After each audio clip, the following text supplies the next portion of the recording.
Hello, welcome back, guys. This is Tiger here with more small talks. I saw the last recording, and it was actually a month ago since we did the last one, which was looking into the rulebook and criteria for the World Tournament 2025 for pen spinning.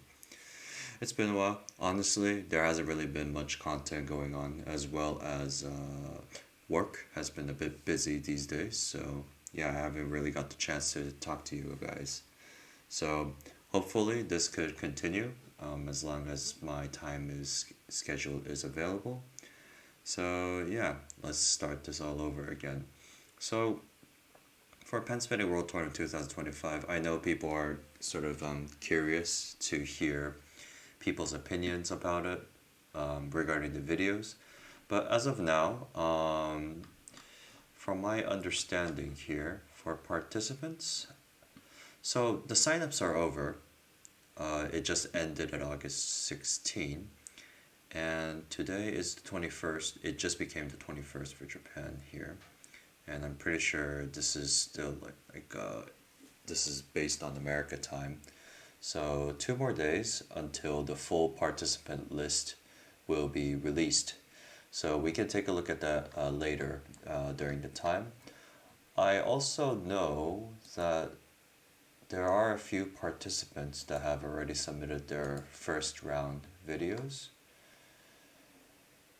7 people. So, yeah, if you guys can take a look at the participant page of the Pen Spinning World Tournament website, filter by round one, then you will be able to see these videos and all of that.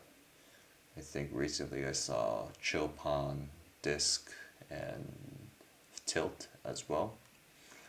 We could take a look at that later. I kind of want to take a look at the participants list first when it's released, and then take a look at it later. So, yeah, I think that's how we want to take it there. Today, though, I want to talk about an actual pen spinning live event that I went last Sunday, which is the, well, it's not Naranja, but people know it as Naranja. But for this year, or it's been in the past few years, called Japan Pen Spinning Festival.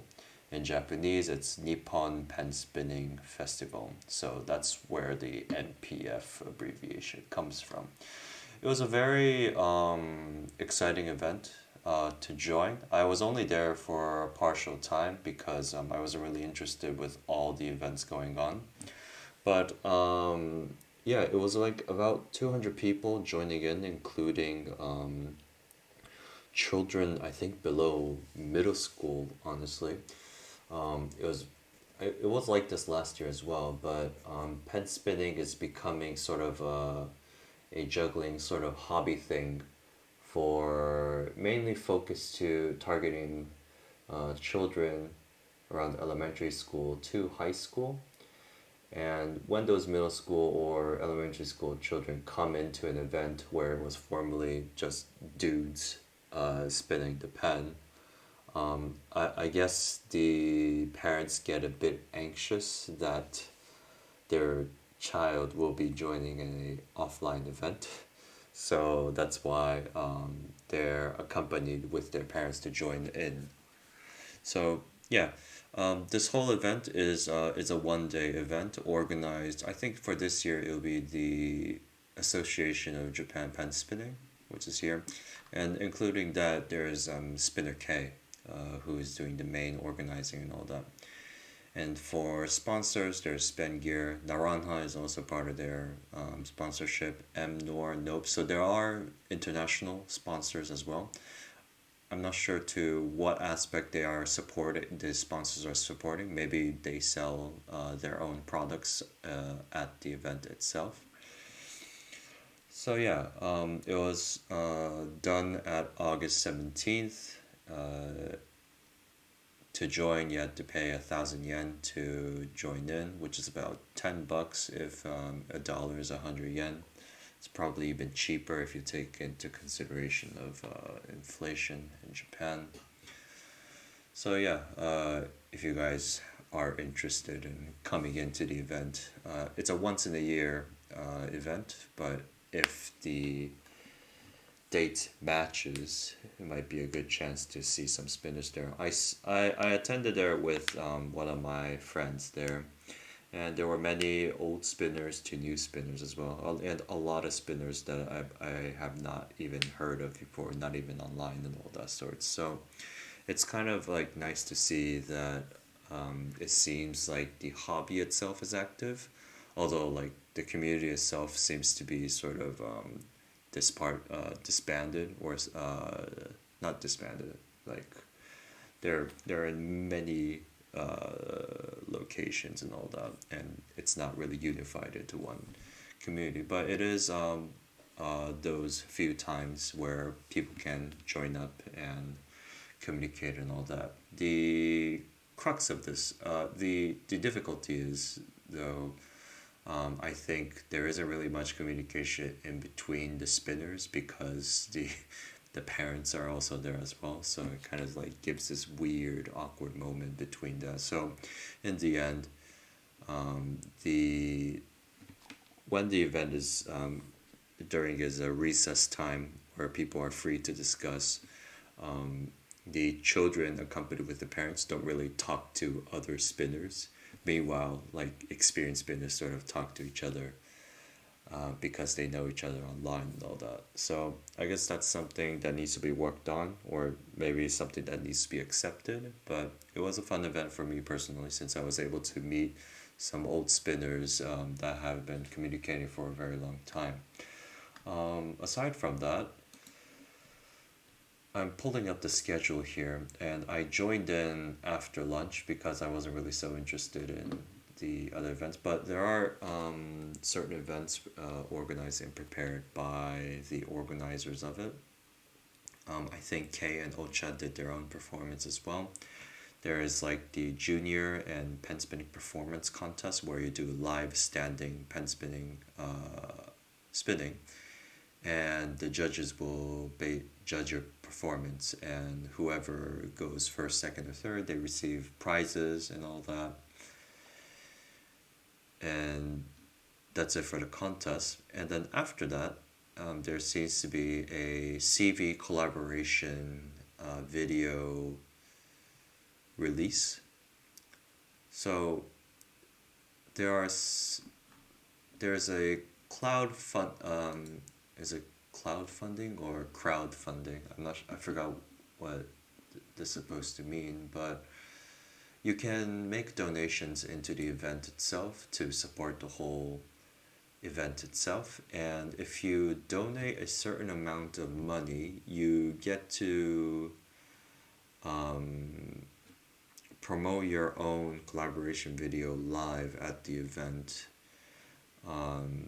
So you basically collect videos from spinners online, edit it, and then you release that at the event using a very large projector that is large enough for everyone in the crowd to join in. Oh, by the way, the place itself is in I'm not sure if it should be called a community center, but it's more like a not so large but stadium where I think maybe at max like 500 600 people can go inside there. It is quite a large room to go into, and it was the same location used last year as well, so I'm guessing it's quite convenient for the organizers to use. So I think by now the collaboration video that has been shown at the event itself has been released.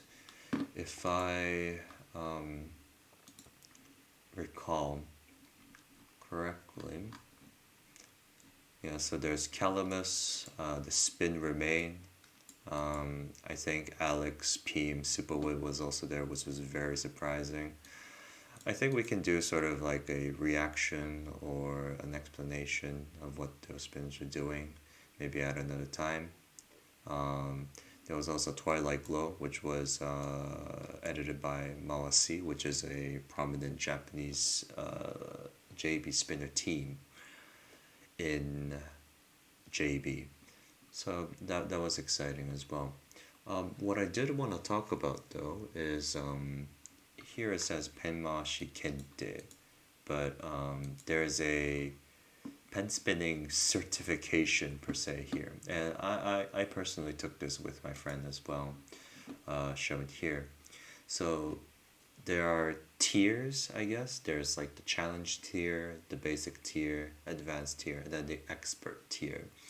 And you got to be able to do perform a certain sequence of tricks in order to go to a level above that.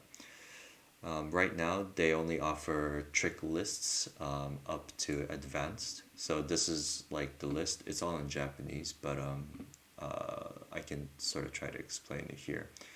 In the bottom you go, the more skillful you are, supposedly. Apparently, this is something that is already existing in kendama, where if you can do a certain amount of tricks, you're certified to be like this level of skill and all whatnot. Me and myself, I'm just a washed old spinner, so I was only able to do the basic first grade level, where you have to perform four tricks consecutively within the time period. For me, I my last one I could do was basic first grade. So the four tricks are written here. First one is double TA. Second one is shadow. The third one is how do you call that? It's not an around. Crap, I'm not sure what you call it. It's an you know what? Yeah, it's an around. It's a ring around. Yeah, ring around reverse, and a back around fall. I think those were the name of the tricks. It's been a very long time since I've been able to remember these trick names, but I was only able to do from that. From advanced, the tricks get a bit difficult, such as a harmonic ring around three times, which I think is like probably the hardest one here.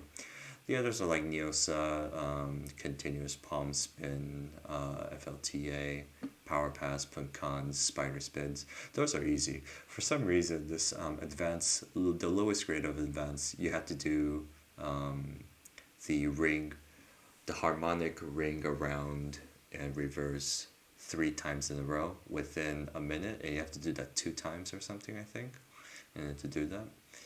So, and and surprisingly, it costs whenever you try to do one level. For basic per level, you have to pay 500 yen to do so.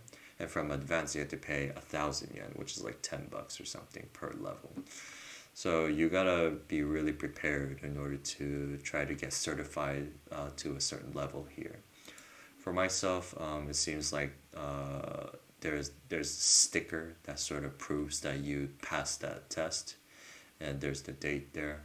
So I think it was nice and satisfying for me personally to get a basic first grade level and all that. But it was interesting to be able to do that. So yeah, it was a fun event for me. I was able to look at CVs, meet a lot of people, meet a lot of new spinners as well, that I personally like their spinning from Twitter and all that. So yeah, if you guys are interested, you can hit me up. I can bring you guys there, but all the other costs and expenses will be you guys to pay up. So yeah. For our next events or next topics to talk about, there are a few topics that I do want to talk about outside of Pen Spinning World Tournament as well. So hopefully I can touch on that as well. Okay, that's pretty much it. Thank you guys. See you.